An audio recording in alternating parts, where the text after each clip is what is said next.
तो फ्रेंड्स, कैसे हैं आप सब। आज की इस वीडियो में हम ये देखेंगे किस तरीके से आप अपने डेटा को वापस से फैच कर सकते हैं, जो डेटा आपने लास्ट सेशन के अंदर स्टोर करना सीखा।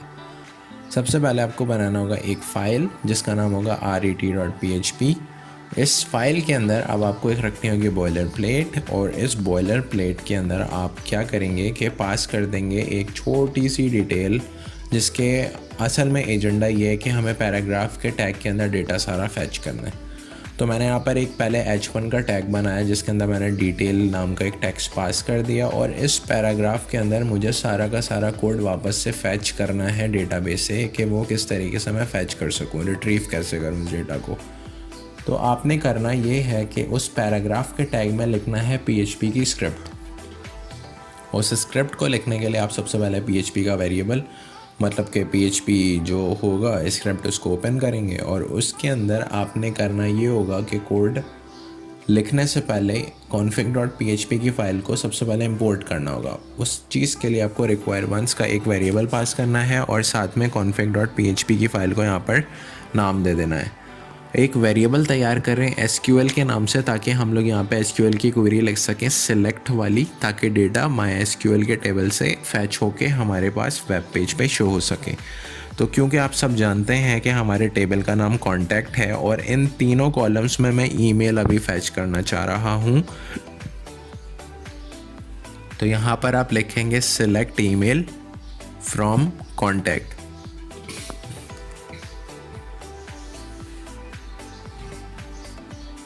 ओके, अब यहाँ पे क्योंकि आपने ये क्वेरी बना ली, अब आपने करना ये कि सेमीकोलन लगाना है, और आगे जाने के बाद एक और वेरिएबल क्रिएट करना है। उस वेरिएबल का नाम आप रखेंगे रिज़ल्ट, और इस रिज़ल्ट के वेरिएबल में आप पास करेंगे एक फंक्शन तो नहीं, हम config.php का एक वेरिएबल पास करेंगे जो कनेक्शन बिल्ड कर रहा था लास्ट वाले सेशन के अंदर जो हमने बनाया। तो हम यहाँ पे लिखेंगे कनेक्शन, और आगे हम लिखेंगे क्वेरी, और इसके पैरामीटर में पास कर देंगे SQL का वेरिएबल। ओके, अब हमें इफ़ और एल्स का ब्लॉक चाहिए, ताकि वो ये चेक कर सके अगर आपके टेबल में कोई भी डेटा स्टोर है वो डेटा इजीली फैच हो सके।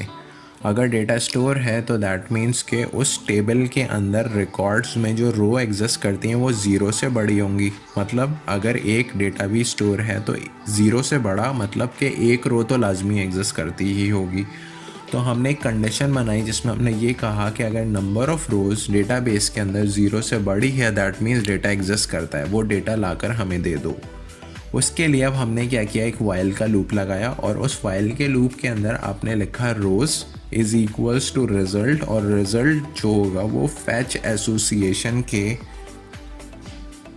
फंक्शन के बिहाफ पे डेटा को फैच कर लेगा। आपने करना होगा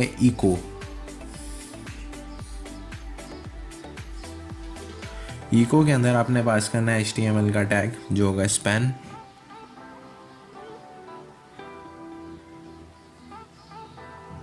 और यहाँ पे आपने कॉन्कैटिनेट कर दिया उस वाले कॉलम को। लाइक रो के अंदर आपने लिखा ईमेल, और यहाँ पे रखा आपने स्पैन अगेन,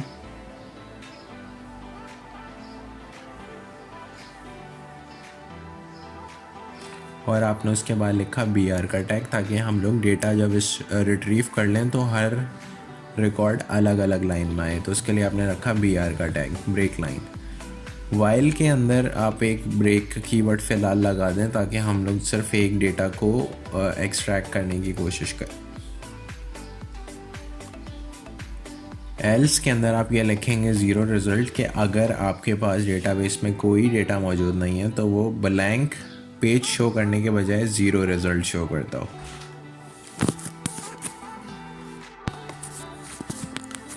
तो यहाँ पे अब हमारे पास एरर रिज़ॉल्व हो चुका। अब हमें करना ये है कि सबसे पहले हम लोग लोकल होस्ट लिखेंगे अपने क्रोम के पेज पर, और लोकल होस्ट के बाद अब हम लोग डालेंगे इंसर्शन, जो हमने लास्ट सेशन में ये वाले फ़ाइल को क्रिएट किया था।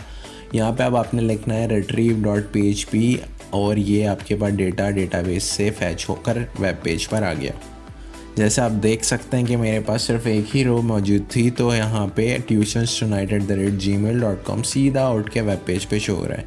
अगर मैं यहाँ पे ईमेल की जगह नेम लिख दूँ और क्वेरी में भी कॉलम नेम चेंज करके नेम लिख दूँ, इसका मतलब अब मैं नेम के कॉलम से मोहम्मद तहा आज़म आसानी से फैच कर सकता हूँ। पेज रिफ़्रेश करने पे डेटा हमारे पास फैच हो गया। अच्छा, एक बार अब मैं आपको इंसर्ट करके रिट्रीव करके भी दिखाता हूँ। index.php पे अगर मैं एक और एंट्री यहाँ पर डालूँ जिसकी वजह से एक रो और ज़्यादा बढ़ जाए डेटाबेस में, तो वो कैसे डेटा आएगा। abc@gmail.com, और ये कोई रैंडम टेक्स्ट हमने स्टोर किया जो डेटाबेस में जाके स्टोर हो चुका है। आप जब यहाँ पे retrieve.php लिखेंगे उससे पहले आपको काम ये करना है कि अपने while के लूप से ब्रेक का कीवर्ड रिमूव कर दें। सेव करें। retrieve.php की फाइल पे जैसे जाएंगे मोहम्मद तहा आज़म और abc यहाँ पर आ जाएगा। तो दोस्तों, इस तरीके से आप आसानी से अपना एक रिट्रीवल कोड बना सकते हैं। आप अगर यहाँ पर नेम हटाकर ईमेल लिख दें तो आपकी ईमेल एड्रेस जो दोनों रोज़ के अंदर स्टोर हैं वो आ जाएंगी। So this is how simple आप ये वाला रिट्रीव का कोड बना सकते हो। So please hit the subscribe button if you like this video. दोस्तों, अगर वीडियो अच्छी लगी तो प्लीज़ Tutify 1.0 के चैनल को ज़रूर सब्सक्राइब करो ताकि हम बहुत सारे प्रोजेक्ट्स आगे बना सकें। आपके सपोर्ट की बहुत ज़रूरत है। शुक्रिया।